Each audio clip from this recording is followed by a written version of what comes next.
어떤 젊은 목사님이 결혼을 하기 전에 설교 시간이 돼서 강단에 올라서서 아주 힘차게 자신만만하게 설교를 했습니다. 5월 가정의 달이 되다 보니까 설교 제목이 자녀 양육의 법칙. 그래서 총각 목사님이 아주 자신 있게 자녀 양육에 대한 법칙을 설교를 했습니다. 그런데 결혼을 했습니다. 결혼을 해서 자녀를 기르면서 설교 제목을 바꾸었습니다. 자녀 양육을 위한 제안으로 바꿨습니다. 처음에는 법칙이 돼야 그랬다가 그냥 제안합니다 하는 제안으로 왜 바꾸었을까요? 자녀 교육이 내 생각대로 내 뜻대로 되는 게 아니더라는 겁니다. 아이들이 10대가 됐습니다.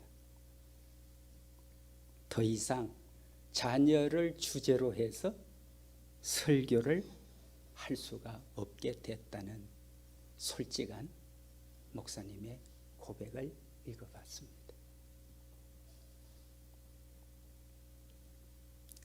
춘천에서 목회를 하고 계시는 우리 젊은 목사님 한 분이 예수 동행 일기에 목사님 일기를 지난 화요일 날 올리셔서 그 일기를 읽는 가운데 그래 이게 우리 모두의 마음이지 생각을 했습니다. 일기는 이렇습니다. 결혼을 하고 두 아들을 키우면서 많은 갈등과 시행착오를 하고 있다. 결혼을 하고 자녀를 낳으면 다른 무엇보다도 믿음으로 이 하나만은 잘 키우고 싶었다. 그러나 그것은 바램일 뿐 늘 갈등의 연속이다. 오래전 나의 자녀들에게만큼은 나의 아픔을 절대로 물려주지 않기로 결심하고 결심했지만 나 또한 자녀들에게 상처들을 주고 있음을 보게 된다. 참 두렵다. 큰아들 영찬이가 사춘기를 시작하나 보다. 세상의 가치관에 너무나 혼란이 되고 무엇이 진리인지 많이 힘드는가 보다. 아빠의 얘기는 잔소리처럼 듣고 짜증을 내고 나도 모르게 또 말싸움을 하게 된다. 그렇다 기다립니다. 주님께서 나를 기다림과 같을 것이다. 그 기다림으로 오늘도 기다린다. 그래서 제가 목사님에게 위로와 용기를 주는 댓글을 제가 달아드렸습니다. 많은 분들이 묻지요. 자녀들이 문제인데 어떻게 하면 될까요? 그러나 여러분 복잡하게 생각할 거 없습니다. 잔소리 하지 말고 그냥 그대로 두는 게 좋습니다. 대신 아빠는 아빠 역할만 잘하고 엄마는 엄마의 역할만 잘 하면 됩니다. 아빠가 아빠 역할을 잘하고 엄마가 엄마의 역할을 잘하는 걸 보게 되면 말썽꾸리기고 끊임없이 속을 상하게 만드는 자녀이지만 아빠와 엄마를 보면서 보고 듣고 배우면서 아이들은 저절로 훌륭하게 잘 클 것입니다. 이거 믿으십시오. 저에게 물었습니다. 사람들이 아유 목사님은 아이들 어떻게 잘 키웠느냐고. 예. 특별히 우리 아이들이 다 이제 목회자로 다 이렇게 출가를 하고 나니까 더더욱이나 굉장히 부러워하는 그런 목사님과 사모님이 계세요. 어떻게 그렇게 잘 키웠느냐고. 여러분이 보실 때 제가 뭐 아이들 잘 키울 것 같습니까? 그러지도 않습니다. 그러나 단 한 가지 예수님을 믿는 아빠니까, 예수님 믿는 엄마니까, 예수님 믿는 아빠로, 예수 믿는 엄마로서 역할을 잘 하려고 기도하면서 노력을 했을 뿐입니다. 그래서 그런지 어쨌든 아이들이 잘 커줬습니다. 여러분, 이제 우리는 어린아이는 없습니다. 이미 다 성장했어요. 이제 저 나름대로 저들의 갈 길을 준비하고 있는 그런 아이들을 두고 있는 부모들이 됐습니다. 저들도 가정을 가졌고 이제는 손자 손녀들이 우리 집에는 아이들이 되는 그런 시기에 우리들은 놓여져 있습니다. 여러분, 예수님을 믿는다는 게 뭡니까? 늘 반복해서 질문을 해야 되고 늘 반복하면서 그래, 예수님을 내가 믿는다는 게 뭔가 스스로 대답을 하면서 주님께 기도해야 되십니다. 예수님을 믿는다는 것은 나는 예수님과 함께 십자가에 죽었고 그리고 부활하셔서 다시 사신 그 예수님으로 나는 다시 살게 됐다. 이게 예수 믿는 겁니다. 그러나 오랫동안 많은 사람들은 예수 믿는 게 뭐냐 그러면 교회 갔다 오는 것을 예수 믿는 거라고 생각을 했습니다.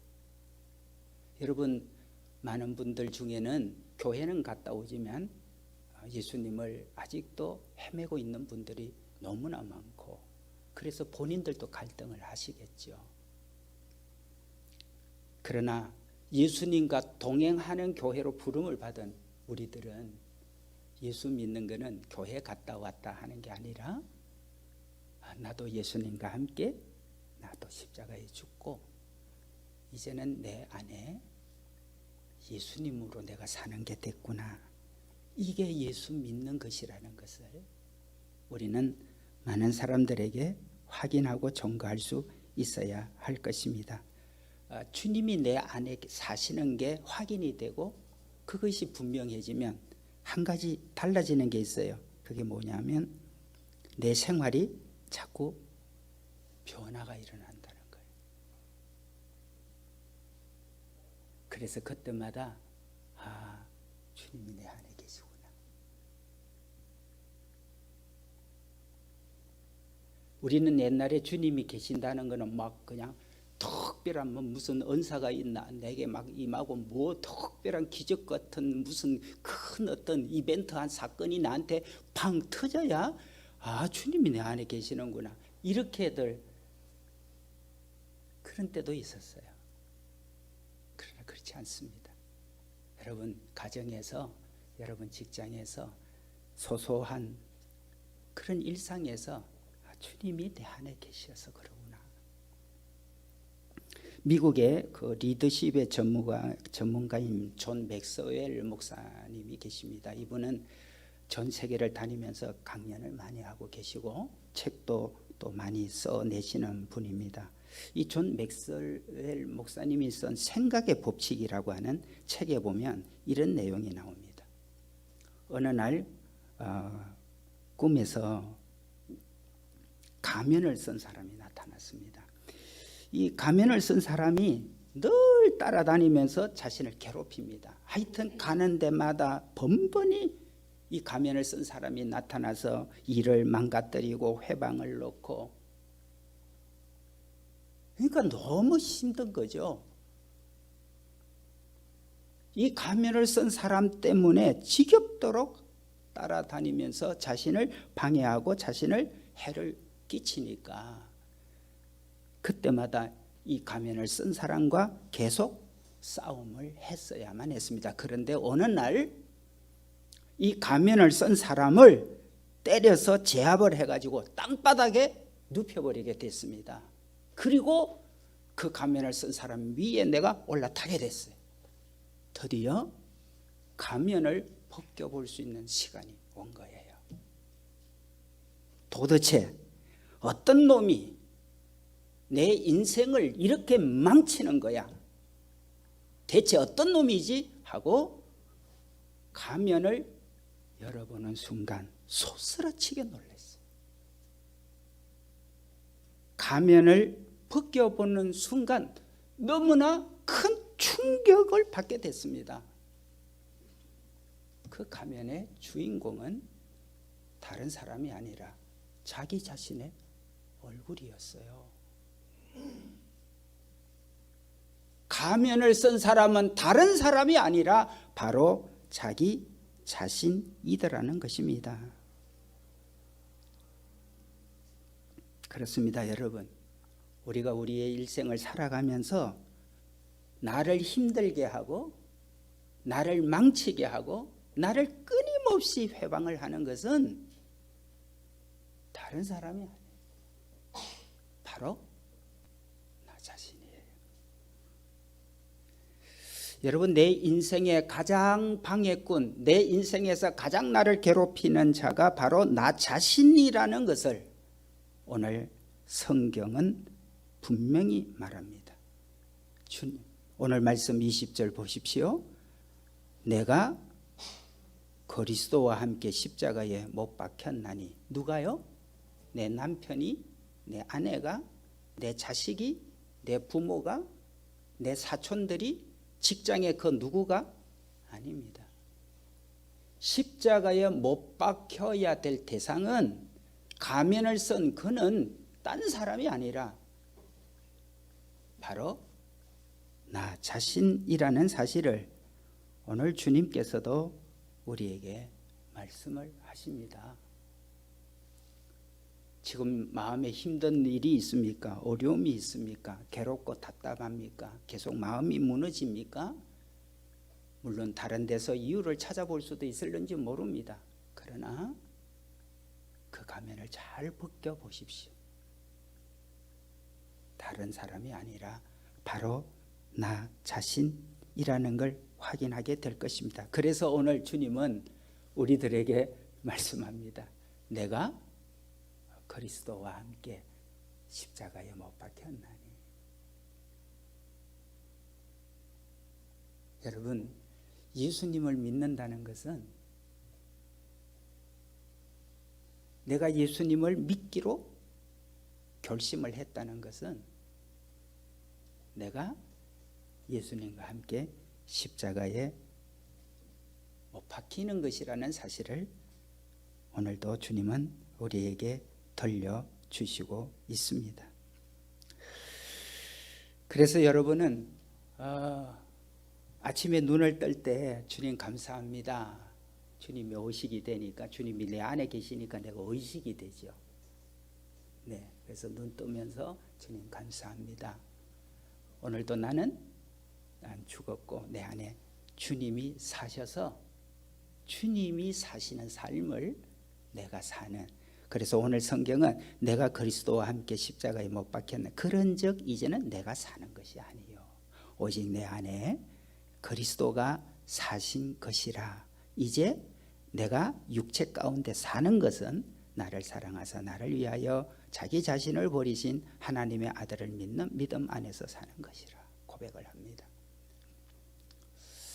동행일기를 쓰고 있는 집사님의 일기를 읽고 또 아멘도 달고 댓글을 답니다. 아침에 출근을 하면서 아침에 일어날 때 주님을 생각할 때도 있고, 어쩌다 보니까 깜빡해서 일터에 나가서 시작을 하면서 주님이 생각이 날 때도 있고, 그런데 중요한 변화는 하루 중에 계속 주님이 문득문득 생각을 하게 됐다는 거지. 그러면서 자신의 삶의 변화가 일어나는 것. 이건요, 물론 돈 벌어서도 기쁘죠. 돈 벌면 얼마나 기뻐요. 내가 원하던 일 성취가 됐어. 얼마나 기뻐요. 내가 하고 싶은 일이 됐어. 얼마나 신이 나요. 그런데 어느 날 내가 주님 때문에 이 작은 변화가 일어났구나. 세상적인 기쁨은 순간적이에요. 사실은 찰나예요. 대부분 그렇잖아요. 순간적인 기쁨, 찰나의 기쁨으로 오래 가지를 않습니다. 그런데 주님이 내 안에 계셔서 나를 변화시키는 주는 기쁨은, 밖에 있는 기쁨은 잠깐이지만 내 마음 안에 주님이 주시는 기쁨은 계속돼요.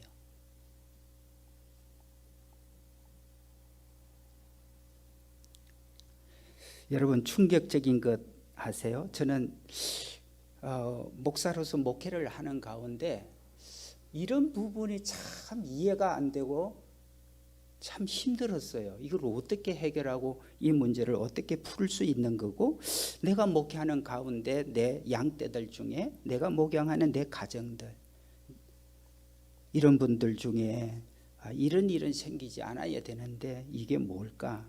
오랫동안 고민하면서 갈등했던 것 하나가 뭐냐면, 왜 믿는 가정에서 상처를 받는 일이 많이 생길까? 여러분 어떻게 생각이 되세요? 믿는 가정인데, 예수님을 믿는다고 하는, 예배드리고 주님의 은혜와 사랑을 받고 사는 가정인데, 정작 그 가정 안에 왜 그렇게 많은 상처를 받는 일이 생길까? 왜 아픔이 그렇게 많이 일어날까?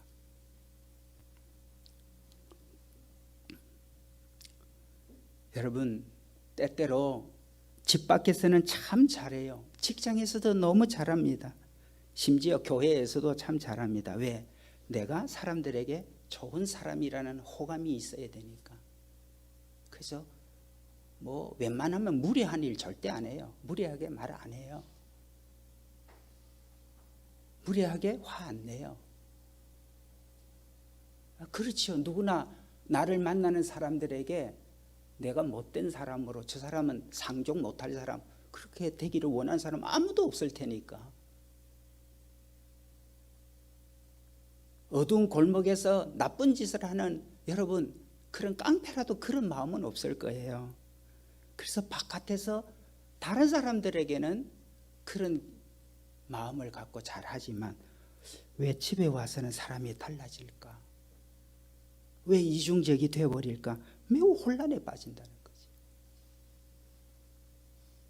남들한테서 그렇게 잘하던 사람이, 교회 안에서 그렇게 멋지게 보였던 사람이, 아주 품위 있고 예절 바르고 겸손한 것처럼 보였던 사람이 왜 부부 사이는 그게 안 될까?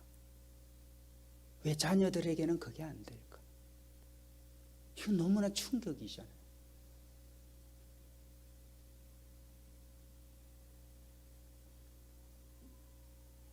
오랫동안 고민과 갈등을 하면서 이 문제에 대해서 기도하는 가운데 답을 얻은 게 있습니다.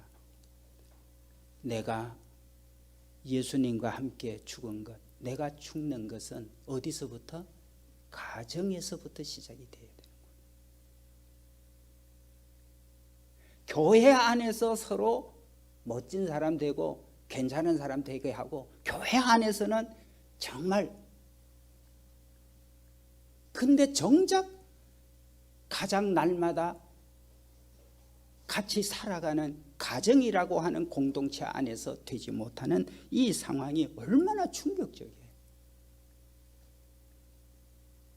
어찌 보면 바깥에서는 좀 못했어도 가정 안에서 내 사랑하는 남편, 내 사랑하는 아내, 내 사랑하여 난 내 자식, 나를 낳아주신 부모님에 대하여서 더더욱이나 나는 죽고 주님으로 사는,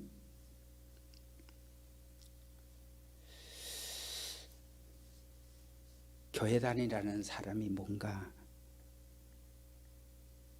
오늘 2021년 코로나 1년 반을 보내고 있는 우리들에게 주님께서, 야, 예수동행 교회, 너희들은 내 이름에 영광을 붙인 사람이고, 너희는 어디를 가든지 어느 교회 다니세요? 누가 물어보면 예수동행 교회 다닙니다.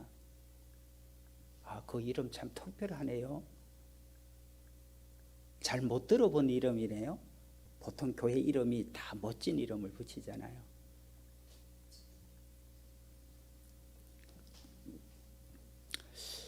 여러분이나 저나 가정을 이끌고 가정 생활을 지금까지 해오면서 겪는 여러 가지가 있지만, 여러분 가족들 변화시키려고, 변화되려고 요구할 것이 하나도 없습니다.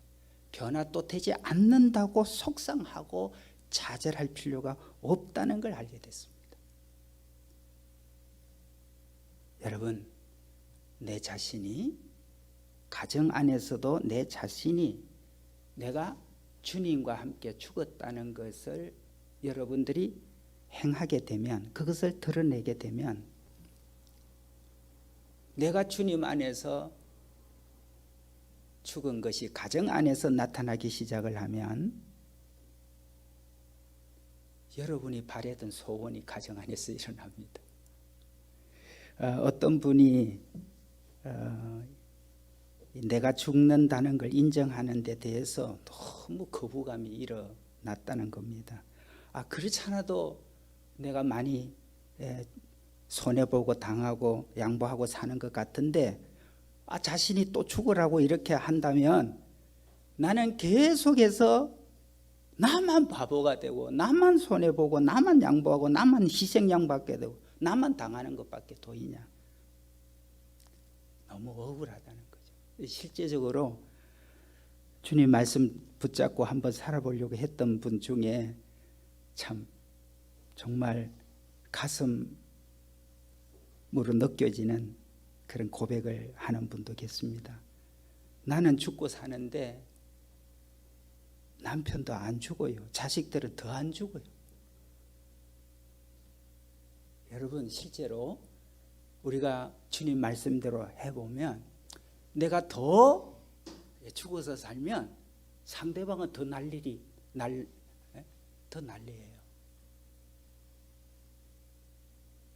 그래서 우리가 겪는 게 뭐죠? 그냥 해오던 대로 살자. 여러분, 그거 조금만 넘기시면 돼요. 그때 우리가 포기하고 좌절해요. 다 이거 안 되는 거잖아. 뭐 한두 번 경험해봐서 교회를 아무리 다녀도 뭐 아무리 은혜를 받았다 그래도 사람 근본은 안 변하는 거야. 우리 스스로가 그렇게 결론을 내리게 될 때가 많아요.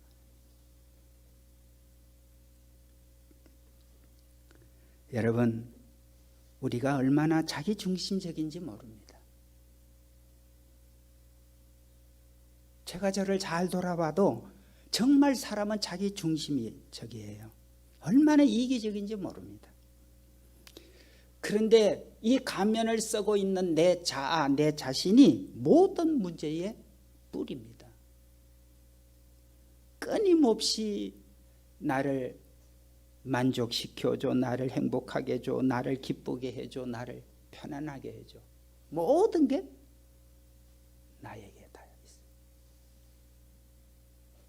그러니 이런 이기적인 죄 덩어리, 이런 자아 덩어리를 가지고 있는 내가 나라고 편하겠습니까? 그래서 오늘 주님은 우리들에게 말씀합니다. 내가 그리스도와 함께 십자가에 못 박혔나니. 이 사실을 사도 바울이 처절히 경험을 하면서 이제는 내가 사는 것이 아니라 내 안에 주님이 사시는 게 됐다라고 하는 고백을 하게 됩니다. 나는 죽었습니다. 나는 주님과 함께 십자가에 죽었습니다. 순간순간 어떤 일이 발생할 때 여러분이 이 마음을 가지면서 여러분 마음도 여러분의 행동도 조절한다는 것은 엄청난 복음입니다. 이 돈 준다고 되겠어요? 돈 주면 돈 받은 재미로 몇 번은 따라 하겠지요. 오래 갑니까? 한두 번 속나요?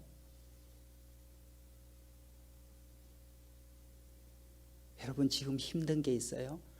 나는 죽었습니다. 주님께 고백하는 것은 엄청난 고백이고요. 그 고백 속에서 내가 하는 게 아니구나. 내가 하려고 할수록 나는 더 스트레스 받아요.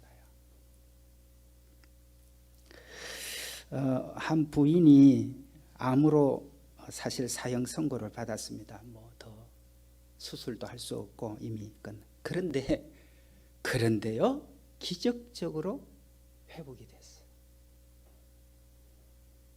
암으로 죽을 사람이 죽지 않고 살게 됐으니 얼마나 기쁜 일이에요. 그런데 놀라운 거는 이분이 그때부터 생활이 확 달라져 버렸어요. 아이를 키우는 일, 남편을 뒷바라지하는 일 등등 속상하고 마음 상하고 힘든 무너지는 일들이 그렇게 많았어요. 가정일 적으나 많으냐 이런 게 더 이상 자기한테 문제가 되지 않았습니다. 왜요? 내가 죽어야 될 사람인데 내가 살아났잖아요. 지금 살고 있잖아요. 살게 됐잖아요. 여러분, 암으로 죽을 사람이 다시 살아난 게 이처럼 사람을 변화를 시켰어요. 이처럼 사람이 달라져요. 다 감사한 거예요. 아유,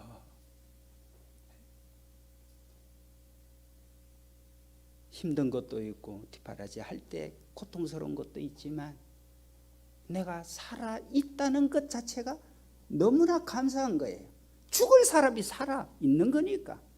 여러분, 내가 주님과 함께 십자가에 죽었다가 내가 예수님으로 다시 살아난 사람이 되는 사람이 왜 안 변할까요? 그래서 주님이 내 안에서 많은 변화들을 일으켜 갑니다. 성경은 이렇게 말하지요. 고린도후서 4장 10절에 보면 이렇게 말씀합니다. 우리가 항상 예수의 죽음을 몸에 짊어지면, 그러니까 항상입니다. 내 가정도 뭐 어떤 자녀들 키우고 뭐 봉양하고 뭐 여러 가지 일, 항상 내가 예수님과 함께 죽었다. 예수님의 죽음을 내가 짊어지면 또 예수의 생명이 또한 우리 몸에 나타나게 하려 함이라. 내가 죽고 난 다음에 죽는 거로 끝나지 않고 내 안에 주님이 살아서 나를 이끌어준다는 거예요. 여러분, 이게 얼마나 신비하고 이게 얼마나 신나는 일인지를 경험하게 되면 예수 동행교회라고 하는 이 교회 이름 자체가 얼마나 행복한 일인지를 알게 돼요. 아, 내가 죽고 나니까 주님이 내 안에서 살아주시는구나. 그리고 난 다음에 너무나 신비한 경험을, 정말 경이로운 경험을, 이거 꼭 기록에 남겨두고 싶다고 하는, 그래서 동행일기를 쓰게 되는 거예요. 써라 그런다고 써지는 거 아닌 거 아시죠?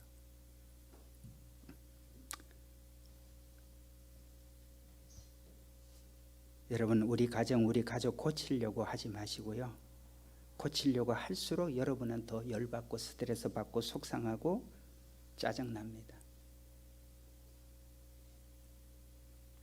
고치려고 하는 대신에 주님, 나도 주님과 함께 죽었습니다. 이것 하면 뭐가 달라지는 걸 여러분 보게 됩니다. 남편에게 불만이신 분 계십니까? 그 불만스러운 내 남편에게 나는 죽고 내가 예수님이 되어주면 안 되겠습니까? 아내에게 불만이신 분이 계세요? 불만인 내 아내에게 나는 죽고 내가 예수님이 되어주면 어떨까요?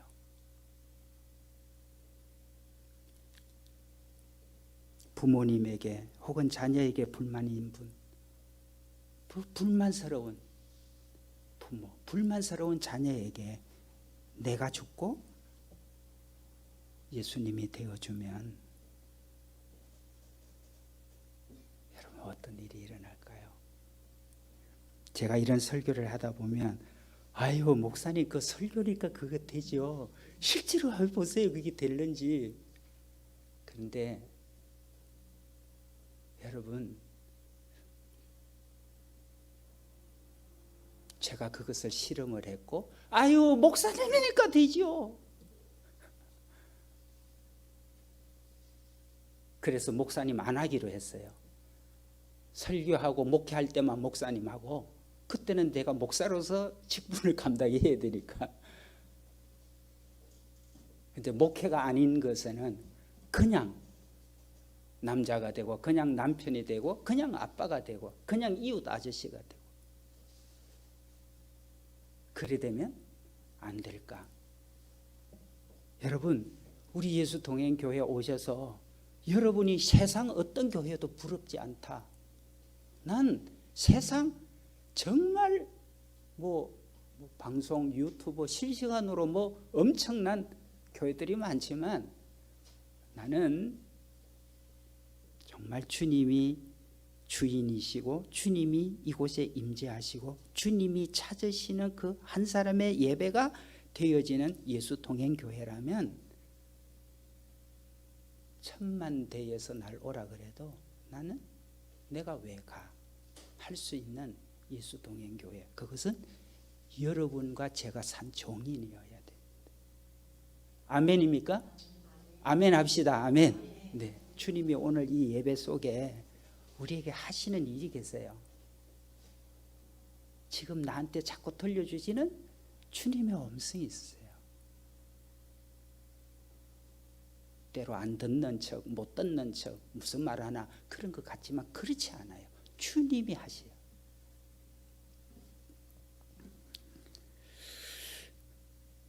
가정의 변화를 노력해도 안 되는데 노력도 하지 말라?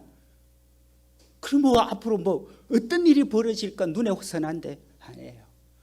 노력하면 할수록 정말 더 스트레스 받고, 노력하다가 열받다가 더 싸운다니까요. 한두 번 경험해 봤어요? 여러분 잔소리하기 시작해 보세요. 더 나아지나요?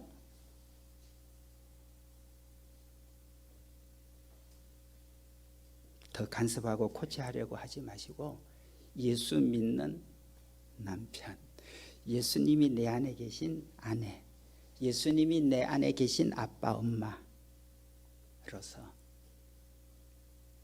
나는 죽었습니다. 나는 주님으로 삽니다. 그것을 기도하고, 그것이 우리 생활에서, 여러분 가정에서, 오늘 이 시간부터 여러분 가정에서, 여러분의 모든 생활에서 실제가 되어져서 그것이 간증이 되도록, 여러분을 주님이 이 말씀의 산 종인 예수 동행 교회 가봐, 그분들 만나봐, 그분들하고 친해져봐, 그분들하고 친구가 돼봐, 그분들하고 일주일에 몇 번씩 만나봐, 예수 동행 교회 거기 가봐. 주님이 어느 날 누구에게 그런 말을 한다고 할 때, 주님 저도 부족하지만 주님의 증거가 되어지는, 주님이 내 안에 계시다는 증거가 되는 그런 은혜를 모든 세상 가운데 빛이 되도록 하겠습니다. 기도할 수 있는 5월 가정에 대한 달이 되고, 우리 가정이 천국의 모습이 되어지는 그런 은혜와 축복이 있기를 주님의 이름으로 축복합니다.